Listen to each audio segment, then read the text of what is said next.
Hello दोस्तों, YouTube के HP math channel पर आप सभी लोगों का स्वागत है। पिछली वीडियो में पूर्णांकों की योग संक्रिया के प्रगुण हम लोग पढ़ चुके। अब आज गुणन संक्रिया के प्रगुण के विषय में अध्ययन करेंगे। तो सबसे पहले गुणन यानी गुणा क्या होता है।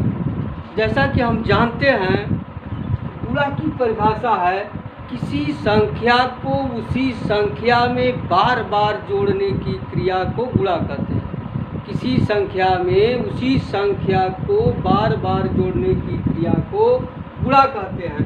जैसे 3 गुणे ऋण 4 अगर है तो ऋण 4 को आपस में 3 बार जोड़ना पड़ेगा, यानी हो जाएगा ऋण 4 धन ऋण 4 धन ऋण 4। ठीक, आप जोड़ दीजिए, क्या हो जाएगा 4 4 8 4 12 हो जाएगा ऋण 12। ठीक है, किसी संख्या को आपस में बार बार जोड़ने की क्रिया को गुणा कहते हैं। ठीक है ना। तो आप इस चक्कर में न पड़िए, क्योंकि यहाँ धन है, यहाँ ऋण है, यहाँ मुख्य रूप से चिन्ह को ही देखना है।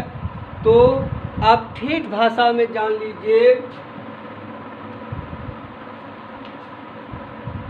मान लीजिए यह ऋण महिला है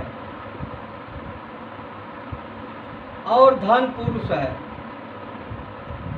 जब भी महिला और पुरुष में तकरार होता है, झगड़ा होता है, तो प्रायः सिंपैथी महिला को ही मिलती है। 100% गारंटी नहीं है, लेकिन प्रायः सिंपैथी महिला को मिलती है।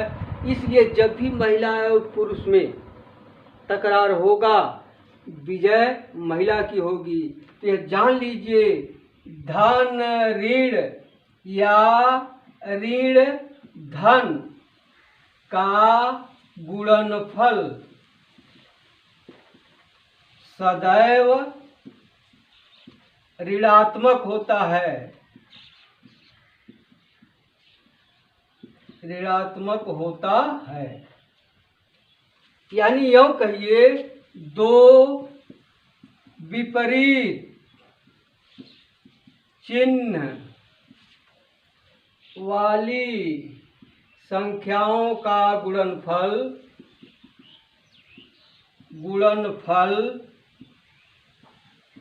सदैव ऋणात्मक होता है।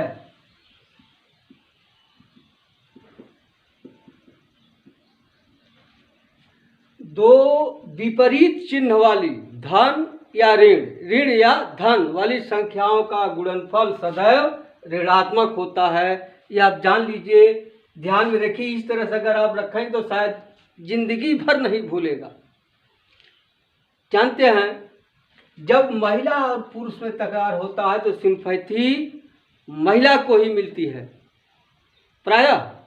तो आप जान लीजिए, धन ऋण का गुणनफल सदैव ऋणात्मक होता है। अब अगला देखिए, ऋण ऋण का गुणनफल। अगर ऋण है और ऋण है, इसका गुणनफल हो तो सदैव धनात्मक होता है, यानी दो ऋणात्मक पूर्णांकों का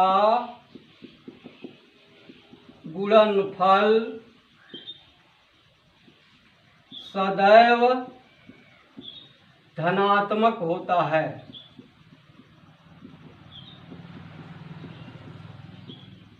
तो ऋण पूर्णांकों का गुणनफल सदैव धनात्मक होता है। इसी तरह से दो धनात्मक धन पूर्णांकों का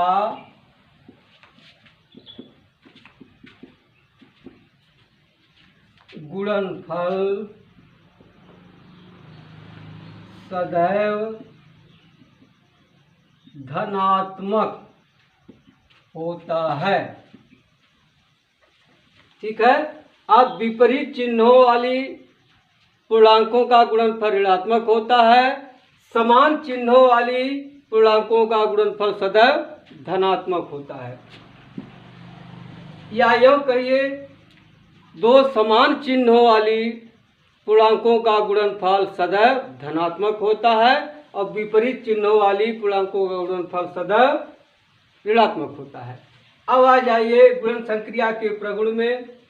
जैसे देखिए ऋण 3 गुणे ऋण 4, अभी बताया गया ऋण ऋण का गुणनफल क्या होगा, धन, और 4 तिया 12।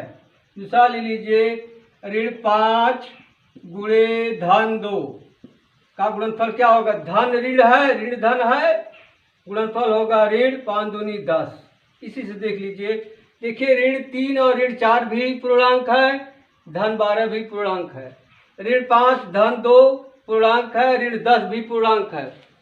इसे क्या नियम निकल कर आ रहा है, इसे कहते हैं गुणन संक्रिया का संवरक प्रगुण।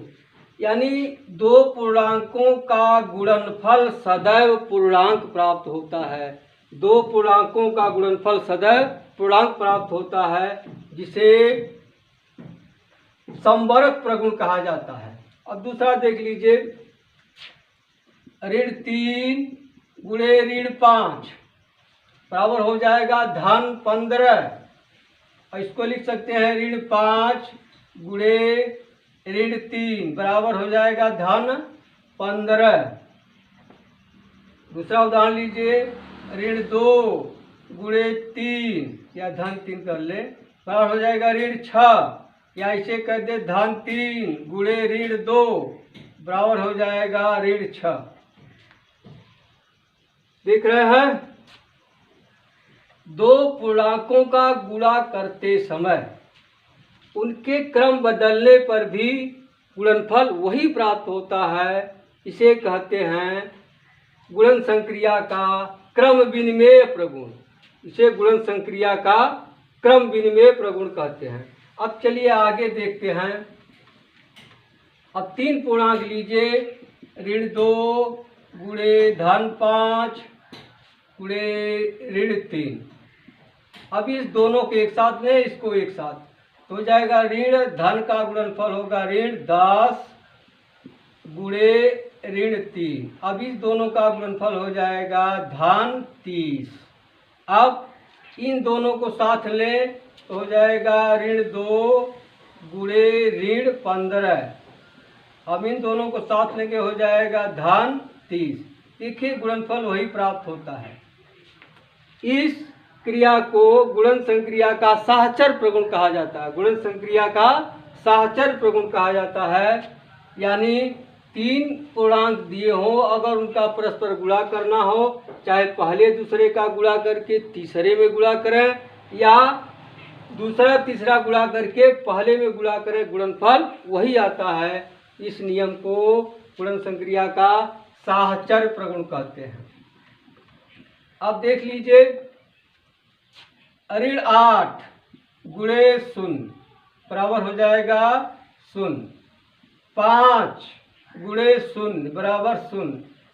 यानी किसी भी पूर्णांक में 0 से गुणा करने पर गुणनफल सदैव 0 प्राप्त होता है। किसी भी पूर्णांक में 0 से गुणा करने पर गुणनफल सदैव 0 प्राप्त होता है। आगे देखिए ऋण 7 गुणे 1 बराबर ऋण 7। धन 6 गुणे 1 बराबर धन 6। देखिए इससे भी नियम निकल कर आ रहा, किसी भी पूर्णांक में 1 से गुणा करने पर वही पूर्णांक प्राप्त होता है। किसी भी पूर्णांक में 1 से गुणा करने पर वही पूर्णांक प्राप्त होता है, यह नियम है। और अगर इस तरह कर दिया जाए धन 6 गुणे ऋण 1 क्या हो जाएगा ऋण 6। अगर लिख दिया जाए ऋण 5 गुणे ऋण 1 तो हो जाएगा धन 6। अब देखिए यहाँ धन 6 है, गुणनफल है ऋण 6। यहाँ ऋण 5 है, यहाँ 5 होगा। यहाँ ऋण 5 है, यहाँ आ गया धन 6। यानी योगात्मक प्रतिलोम प्राप्त हो रहा है। यानी किसी पूर्णांक में ऋण 1 से गुणा करने पर उसका योगात्मक प्रतिलोम प्राप्त हो जाता है। किसी भी पूर्णांक में ऋण 1 से गुणा करने पर उसका योगात्मक प्रतिलोम प्राप्त हो जाता है। ठीक, अब आगे चल रहे हैं। अगर इस तरह से दिया हो सवाल 2 गुणे 3 धन 5, तो यहाँ हो जाएगा ऋण 2 गुणे 3 धन ऋण 2 गुणे 5। देख रहे, यह पहली संख्या है, यह दूसरी संख्या है, यह तीसरी संख्या है। तो हो जाएगा पहली संख्या गुणे दूसरी संख्या धन पहली संख्या गुणे तीसरी संख्या। देख रहे हो ना। अगर यहाँ माइनस होगा तो यहाँ भी माइनस लग जाएगा। ठीक, अब इतना पर अभ्यास दिया जा रहा है। अब इसको आप हल करिएगा और भाग की संक्रिया अगले वीडियो में बताई जाएगी।